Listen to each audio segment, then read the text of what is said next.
ಇತ್ತೀಚೆಗಷ್ಟೇ ದರ್ಶನ್ ಅವರ ಒಂದು ಫೋಟೋ ರಿಲೀಸ್ ಆಯಿತು.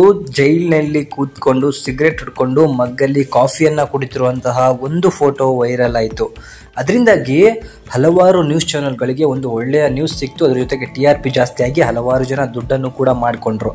ಆದರೆ ಒಂದು ನ್ಯೂಸ್ ಚಾನೆಲ್ ದರ್ಶನ್ ಅವ್ರನ್ನ ಯಾವತ್ತೂ ಕೂಡ ಟಾರ್ಗೆಟ್ ಮಾಡ್ತಾ ಇರುತ್ತೆ. ಅದರಲ್ಲೂ ಕೂಡ ಅದರ ಆ್ಯಂಕರ್ ಆದಂತಹ ಒಬ್ಬ ಹೆಚ್ಚಾಗಿ ದರ್ಶನ್ ಅವ್ರನ್ನ ಪರ್ಸ್ನಲ್ ಆಗಿ ಅವ್ರನ್ನ ಅಟ್ಯಾಕ್ ಮಾಡುವಂಥ ಕೆಲಸಗಳನ್ನ ಮಾಡ್ತಾನೆ. ಅವನು ಬೇರೆ ಯಾರೂ ಅಲ್ಲ, ಅಜಿತ್ ಹನುಮಕ್ಕನವರ್ ಮೊನ್ನೆ ಒಂದು ದರ್ಶನ್ ಅವರ ಫೋಟೋ ಹಾಗೂ ಒಂದು ವಿಡಿಯೋ, ಮತ್ತೊಂದು ಫೋಟೋ, ಎರಡು ಫೋಟೋ ಒಂದು ವಿಡಿಯೋ ವೈರಲ್ ಆದ ಕೂಡಲೇ ಅವನು ಹಳೆಯ ಮ್ಯಾಟ್ರ್ಗಳನ್ನ ತಕ್ಕೋತಾನೆ.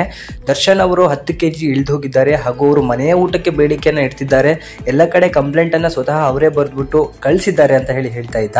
ಆದರೆ ಅದೆಲ್ಲ ಒಂದು ಸೈಡ್ ಆದರೆ ದರ್ಶನ್ ಅವರು ಧಡಿಯ ಇದ್ದಂಗಿದ್ದಾನೆ, ಅವನಿಗೇನಾಗಿದೆ ಅಂತ ಹೇಳಿ ಅವರ ದೇಹದ ಬಗ್ಗೆ ಮಾತಾಡಲಿಕ್ಕೆ ಶುರು ಮಾಡಿದ್ದಾನೆ. ಒಬ್ಬ ಜರ್ನಲಿಸಮನ್ನು ಮುಗಿಸಿರುವಂತಹ ವ್ಯಕ್ತಿ, ಒಬ್ಬ ವ್ಯಕ್ತಿಯ ವ್ಯಕ್ತಿತ್ವದ ಬಗ್ಗೆ, ಅವನ ದೇಹದ ಬಗ್ಗೆ ಅಸಹ್ಯವಾಗಿ ಮಾತನಾಡೋದು ಎಷ್ಟರ ಮಟ್ಟಿಗೆ ಸರಿ ಅಂತ ಹೇಳಿ ನೀವೇ ಹೇಳಬೇಕು.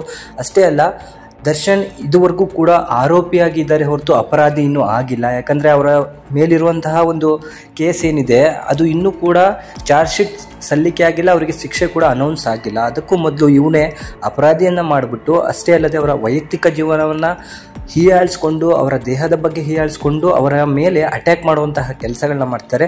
ಇದು ಎಷ್ಟರ ಮಟ್ಟಿಗೆ ಸರಿ ಅಂತ ಹೇಳಿ ದರ್ಶನ್ ಅಭಿಮಾನಿಗಳಾಗಿರ್ಬೋದು ಅಥವಾ ಕರ್ನಾಟಕದ ಜನತೆಗಳಾಗಿರ್ಬೋದು ಹೇಳ್ಬೋದು. ಇಲ್ಲಿ ದರ್ಶನ್ ಅಲ್ಲಿ ಕುತ್ಕೊಂಡು ಸಿಗರೇಟ್ ಹೊಡಿತಿರ್ಬೋದು ಅಥವಾ ಮತ್ತೊಂದೇನಾದರೂ ಮಾಡ್ತಿರ್ಬೋದು, ಅದು ಅವರ ತಪ್ಪಲ್ಲ, ಒಳಗಡೆ ಡಿಪಾರ್ಟ್ಮೆಂಟ್ನ ತಪ್ಪಾಗಿರ್ತದೆ. ಡಿಪಾರ್ಟ್ಮೆಂಟು ಕಾಸನ್ನು ಬಿಸಾಕಿದರೆ ಎಂತಹ ಕೆಲಸಕ್ಕೂ ಕೂಡ ಕೈ ಹಾಕೋಕ್ಕೆ ಹಿಂದೆ ಮುಂದೆ ನೋಡಲ್ಲ. ಅದರ ಲೂಪ್ ಫಾಲ್ಸ್ನ ದರ್ಶನ್ ಅವರು ಯೂಸ್ ಮಾಡಿಕೊಂಡು ಅದನ್ನು ಅವರು ಅಲ್ಲಿ ಶೋಕಿ ಜೀವನವನ್ನು ಮಾಡ್ತಿದ್ದಾರೆ. ಅದು ದರ್ಶನ್ ಅವರ ತಪ್ಪಲ್ಲ, ಯಾಕಂದರೆ ದುಡ್ಡಿರೋದ್ರಿಂದ ಆ ಡಿಪಾರ್ಟ್ಮೆಂಟು ಇವತ್ತು ಕೊಚ್ಚೆ ಕಾಲಡಿ ನುಗ್ತಾ ಇದೆ.